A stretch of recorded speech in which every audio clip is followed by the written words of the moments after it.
me cierran. ¡A correr! ¡Ah! ¡A correr! ¡Ah! ¡Ah! ¡Ah! ¡Salimos!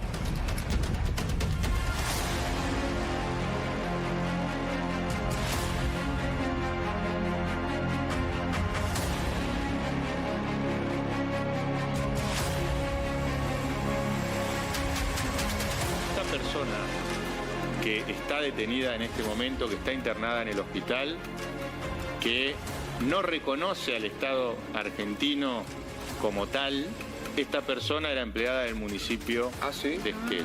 Un empleado del municipio fue uno de los incendiarios. Trabajaba en el municipio, recién me comuniqué con el intendente, mañana inmediatamente va a ser o sea que están separado.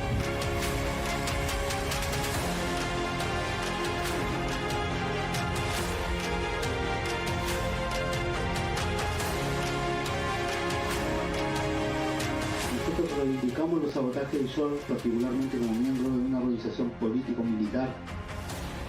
Reivindico los atentados incendiarios y los sabotajes a la infraestructura del sistema capitalista, que le ponemos el pecho y estamos dispuestos a quemar pólvora, a largar plomo, a prender fuego, lo que destruye esos árboles, esos pajaritos, esas flores, eso que atenta contra el viento, que atenta contra las montañas, contra la naturaleza, contra la tierra que nos heredaron nuestros antepasados y contra nuestra vida como pueblo mapuche.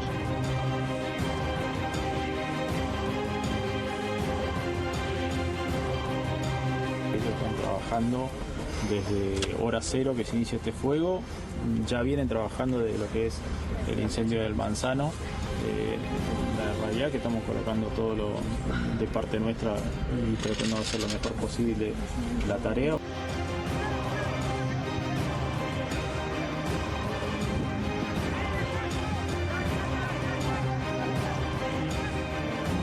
Transitando otro día crítico en este incendio aquí del Bolsón, tenemos ya la certeza que el incendio fue intencional. Personal de la policía de Río Negro, junto con el fiscal y peritos, pudieron encontrar los 3 lugares donde se inició el fuego.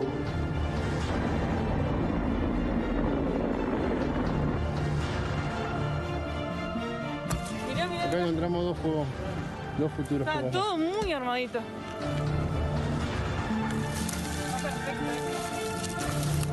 Y este tenía fuego, O sea, fuego.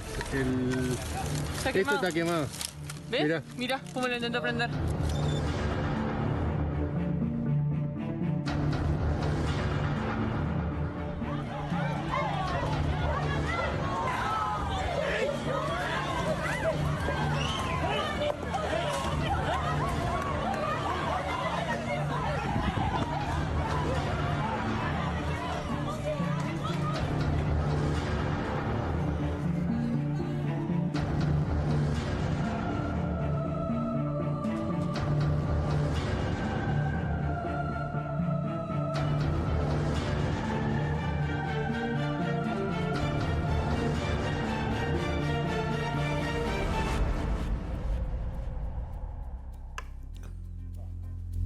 El Bolsón fue uno de esos últimos paraísos de los hippies argentinos que se mudaron allí y lo hicieron crecer y hoy por hoy es un lugar hackeado por incendios. Primero fue lo que pasó en Epuyén, en Chubut, y luego ahora en Bolsón. Son 2 provincias diferentes, pero los gobernadores, tanto Nacho Torres como Alberto Beretilnec, coinciden en que los incendios son intencionales.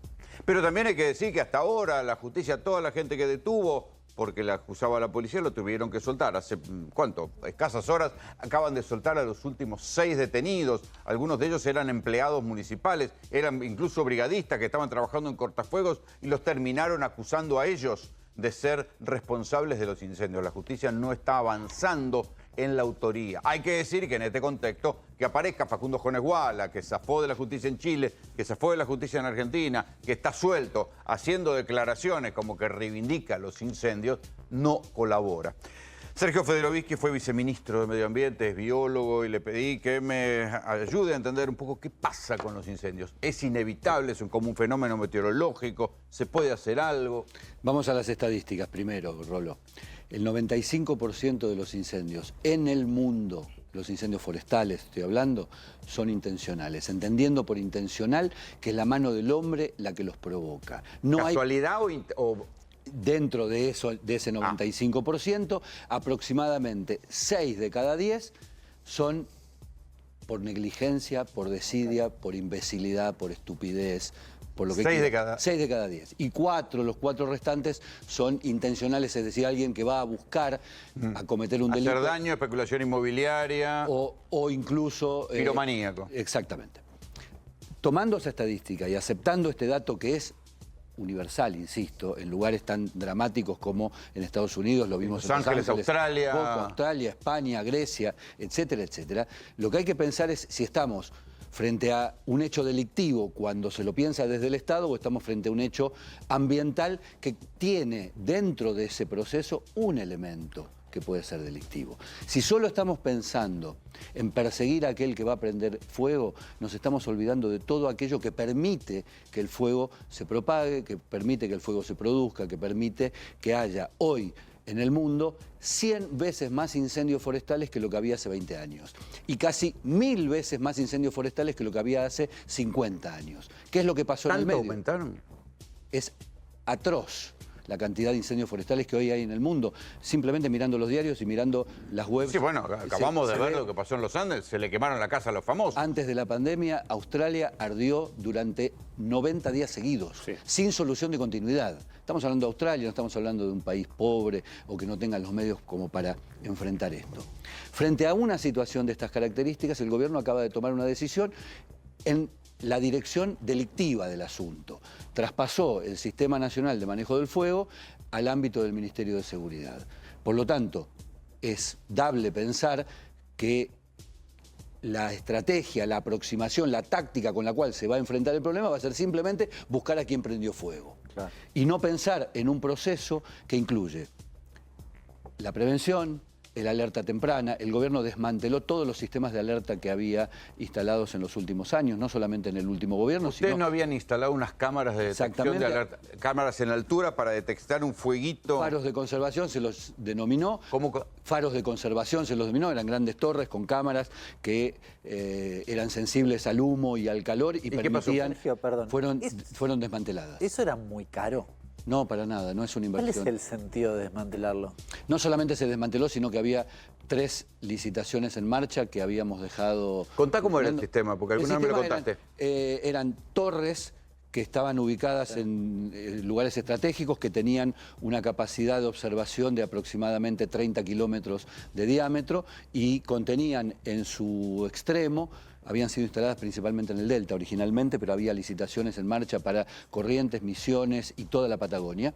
Y que tenían, como decía, una cámara, que no es una cámara fotográfica, sino que es una cámara que es sensible al humo y al calor. Que podía ver el primer penacho de humo y inmediatamente ubicaba en qué lugar fue. En solamente 3 minutos enviaba una señal, una alerta, y se sabe también que los incendios que logran ser controlados pueden serlo en la medida en que se llegue en la hora, aproximadamente en la hora del inicio del fuego. Y de hecho, en el Delta del Paraná se pasó en el año 2020 de una situación catastrófica, también, claro, absolutamente catastrófica. ¿Te acordás que tapaba Rosario de humo, no se puede ni respirar? Al año 2022 y 2023, con una reducción de cerca de un 30% de los incendios, porque muchos eran controlados en el momento en que eran detectados inmediatamente por este tipo de cámaras. Por lo tanto, ¿qué pasó en esas cámaras? Se desmanteló el sistema, las licitaciones que estaban en marcha nunca fueron adjudicadas y el sistema de cámaras... ¿Eso que para ahorrar plata? La verdad es que no lo sé, pero sé fehacientemente, lo puedo decir porque he hablado con las empresas que proveían ese servicio y les han indicado que el servicio no sigue. Así de sencillo. O sea, hoy en la Argentina no hay un sistema de detección de alerta temprana. Por eso yo insisto, alerta temprana, prevención. ¿Qué es la prevención? se sabe que el fuego se prende, esto es una obviedad absoluta, en donde hay combustible. ¿Qué es el combustible? Las hojas, todo lo que queda como resultado del invierno, seco, etcétera, y que prende con una facilidad enorme. Bueno, hay que trabajar en el territorio para eliminar ese combustible o reducirlo al máximo posible. También se sabe que la mejor manera de combatir los incendios forestales es desde tierra, con brigadistas, con bomberos voluntarios, y sin embargo se sabe también que el gobierno decidió desmantelar casi en su totalidad el sistema de brigadistas del Servicio Nacional de Manejo del Fuego. ¿Cómo?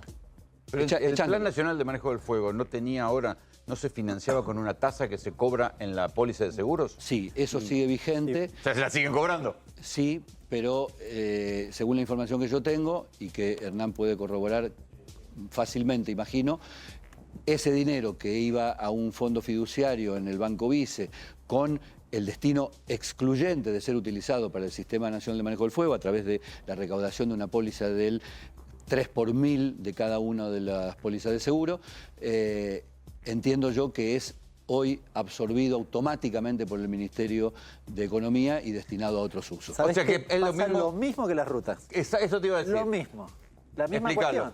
Bueno, en las rutas también está la tasa vial. Cuando vos cargas nafta, se supone que hay una partecita que va para el mantenimiento de las rutas, lo recauda la Nación. El impuesto a la transferencia de combustibles líquidos, claro, que siguió aumentando en la era Milei. Y no lo ejecuta.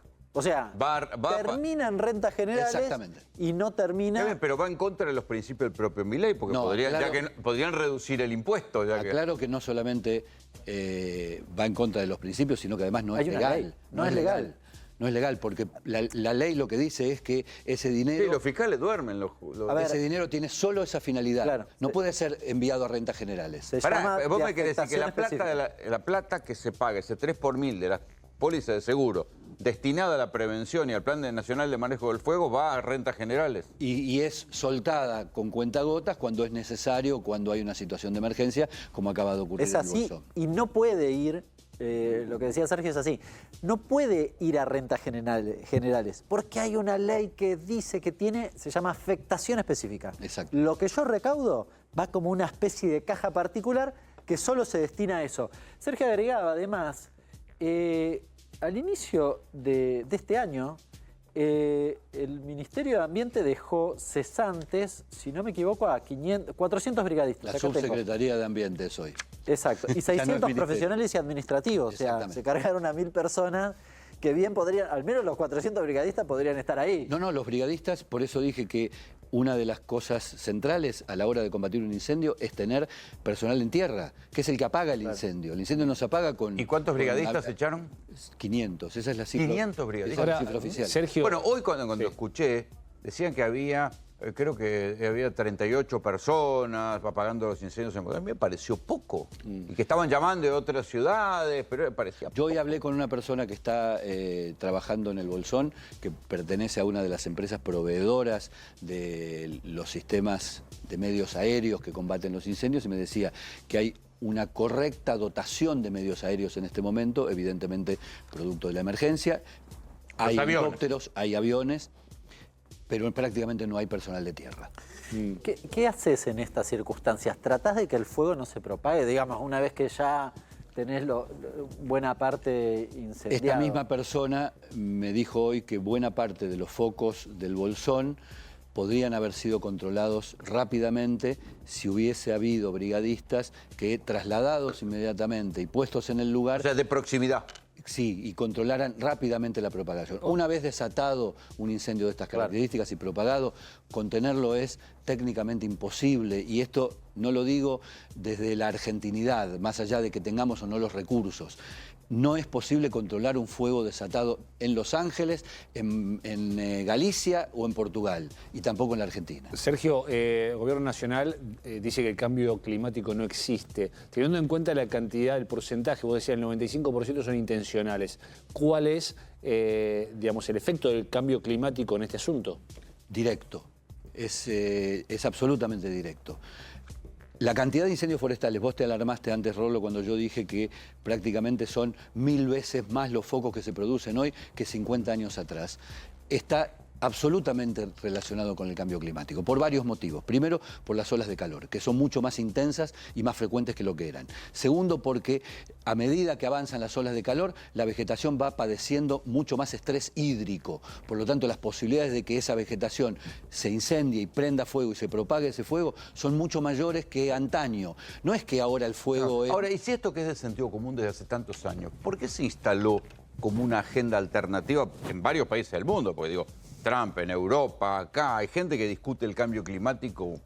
Bueno, yo creo que hay dos explicaciones posibles. Una es la provocación terraplanista. A mí me gusta provocar y por lo tanto utilizo un argumento que cuando los demás lo escuchan quedan patitiesos simplemente por la imbecilidad y la falta de rigor de ese razonamiento. Milei dice permanentemente, como argumento de su negacionismo climático, que hubo otras alteraciones climáticas a lo largo de las eras geológicas y que por lo tanto esta es una más. Claro, es una más, pero está provocada por el hombre. Esa es la diferencia cualitativa, que además le introduce elementos muy diferentes a todas las anteriores variaciones climáticas, que efectivamente sí las hubo, pero duraron miles de años, no tenían los niveles de acumulación de gases de efecto invernadero en la atmósfera que sí hay hoy producto de la actividad humana. Hay una cantidad irrebatible de argumentos para sostener que este cambio climático es provocado por la actividad humana, sin ningún tipo de dudas. No hay ningún argumento en contrario que sea más o menos serio. Pero además, yo también te lo he dicho muchas veces, yo creo que es posible ser terraplanista en materia climática, es posible ser negacionista, porque lamentablemente buena parte de las políticas que se llevaron a cabo o se intentaron llevar adelante desde la corrección ambiental, desde las Naciones Unidas, desde los acuerdos, el protocolo de Kioto, tan tibias que terminaron siendo nada. No terminaron dando ningún resultado concreto, porque de hecho, en los últimos 30 años, que es cuando la sociedad internacional instala en la agenda pública, cuando los estados instalan en la agenda pública el tema del cambio climático, es cuando mayor cantidad de gases de efecto invernadero se acumula en la atmósfera, en los últimos 30 años. Por lo tanto, hay ahí un doble discurso, un doble estándar, que es fácilmente... Es una endija por la cual fácilmente puede entrar un negacionista. Hay Agustín Laje, por ejemplo, cuando argumenta por qué la Agenda 2030, el wokismo y el cambio climático son una invención del marxismo, dice que es posible para ellos argumentar eso, entre otras cosas porque son un fracaso. Sergio, gracias por venir. Al contrario, gracias por invitarme.